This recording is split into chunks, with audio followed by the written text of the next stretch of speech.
Enthu down है ये बताओ? क्या मार्क्स नहीं आ रहे इसलिए? क्यों एंथू डाउन है? पहले रीजन फाइंड आउट करो। मार्क्स नहीं आ रहे तो कोई बात नहीं, मैं आपको पहले भी ये बात बोल चुका हूं कि जब आप पहली बार पढ़ते हैं तो मार्क्स जेई के लेवल में नहीं आते हैं। रिवीजन करोगे धीरे धीरे, जब आप बार बार चीजें पढ़ेंगे और अच्छी तरह क्लैरिटी मिलेगी और स्पीड बढ़ेगी, एक्यूरेसी बढ़ेगी, तब धीरे धीरे मार्क्स आने शुरू होते हैं। पढ़ना एक चीज होती है और उसको एग्जाम में टाइम के अंदर कर पाना सही तरीके से एक दूसरा ही आर्ट होता है। ओके। मोटिवेशन डाउन, अबे मोटिवेशन कैसे डाउन हो सकता है? मुझे ये नहीं समझ आता कि अगर टफ लग रहा है, अगर बहुत प्रॉब्लम आ रही है, समझ नहीं आ रहा और क्वेश्चन नहीं बन रहे, मार्क्स नहीं आ रहे, ये सब प्रॉब्लम हो सकती है, मोटिवेशन ही डाउन है तो मतलब तो तुम सीरियस कभी थे ही नहीं ना फिर। अगर मोटिवेशन डाउन हो गया आपका इतनी जल्दी जल्दी, ड्रॉप ईयर में मोटिवेशन नहीं डाउन हो सकता। सच्चाई तो यही है। अगर ड्रॉप ईयर में मोटिवेशन डाउन हुआ है तो मतलब ड्रॉप करने का कारण ही नहीं था तुम्हारे पास, तुम्हारे अंदर वो आग ही नहीं लगी थी। तुमने बस इसलिए ड्रॉप किया कि भाई कुछ नहीं मिल रहा तो चलो ड्रॉप कर लेता हूं। वेर एज ड्रॉप करने का कारण ये होना चाहिए कि मैंने ड्रॉप लिया है ताकि मैं अगले साल बहुत बेहतर कॉलेज में एडमिशन ले पाऊं। वो आग होनी चाहिए अंदर, वो एफर्ट करने का जज्बा होना चाहिए। ठीक है।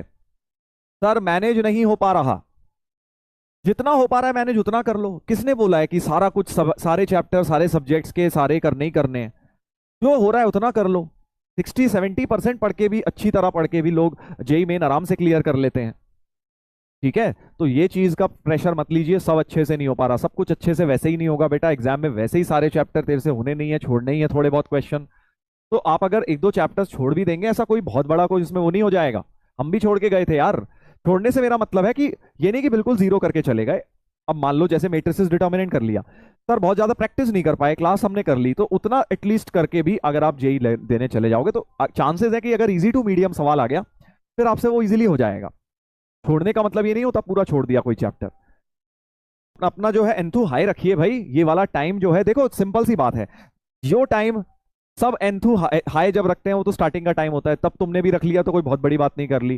जो टाइम होता है जहां मैक्सिमम बच्चे गिव अप करना शुरू कर देते हैं, अगर उस समय अगर आप एंथू हाई रखेंगे तभी तो आप डिफरेंशिएटिंग फैक्टर में पहुंचेंगे, तभी तो आप उन टॉप 1% 2% में पहुंचेंगे। अगर आप भी वही गलती कर देंगे जो मेजोरिटी करते हैं तो आप भी तो भीड़ का पार्टी बनने वाले हो बेटा। ठीक है। तो इस समय अपनी 100% एनर्जी देने का टाइम है, डिमोटिवेट होने का टाइम नहीं है। अगले 3-4 महीने बचे हैं, इसमें फुल एफर्ट कर दो बेटा, फुल एफर्ट कर दो। ये फालतू की चीजों में अगर तुम्हारा समय जा रहा है, डे ड्रीमिंग कोई कह रहा है, कोई गेम खेल रहा है, तो भाई इसका मतलब सच्चाई बताऊं 100 बात की एक बात, कि तुम उतने सीरियस हो ही नहीं। वो जो आग चाहिए होती है ना वो तुम्हारे अंदर है ही नहीं। ये सब छोटी मोटी चीजें हैं बेटा, अगर तुम्हारे अंदर उतना डेडिकेशन होता तो ये सब चीजें तुम्हें डिस्ट्रैक्ट नहीं कर सकती। बड़े लेवल की हाँ कोई डिस्ट्रैक्शन हो रही है तब समझ आता है, बट ये सब तो छोटी छोटी चीजें हैं। अगर आपको पता है कि यार आप क्यों कर रहे हैं, फ्यूचर के लिए अपने लिए कर रहे हैं, वो डेडिकेशन है आपके पास, वो एफर्ट लगाने की कैपेबिलिटी है, और आपको पता है कि आप ये जो कर रहे हैं अपने फ्यूचर सेल्फ के लिए कर रहे हैं, तो फिर ये सब छोटी मोटी चीजें बाधा नहीं बन सकती आपके रास्ते का। अगर बन रही है तो सच्चाई तो यही है कि तुम्हें सीरियसनेस पता ही नहीं है इस एग्जाम की, तुम अभी तक समझे ही नहीं हो कि ये एग्जाम तुम्हारी लाइफ में कितना बड़ा डिफरेंस क्रिएट कर सकता है। सर अंदर आग कैसे लगाएं?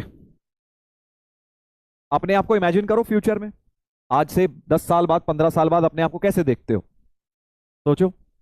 आई एम श्योर आप यही सबसे पहले देखेंगे, सर एक बड़ा सा बंगला हो, सर गाड़ी हो, खूब सारा पैसा हो, है ना? ये तो हर इंसान की पहली चाह होती है और इसमें कोई गलत भी नहीं है कि आप अपने फैमिली के लिए अपने लिए अच्छा करना चाहते हैं। तो उसका एक रास्ता, वन ऑफ द वेज, मैं ये नहीं कह रहा हूं this is the only way, but one of the ways can be through this exam.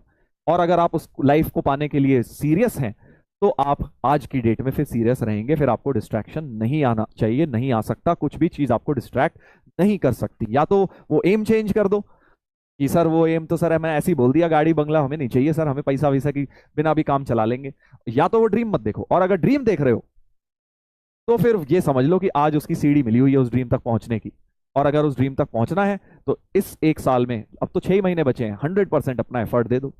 हमने तो यही सोचा था यार, देखो कि सब ऐसे ही सोचते हैं तुम्हारी उम्र में यार, हम भी ऐसे ही सोचते थे कि यार पैसा हो, घर हो, इनकम्फर्टेबल लाइफ, सभी चाहते हैं ना यार इस दुनिया में। सब क्या, किस चीज के पीछे भाग दौड़ हो रही है?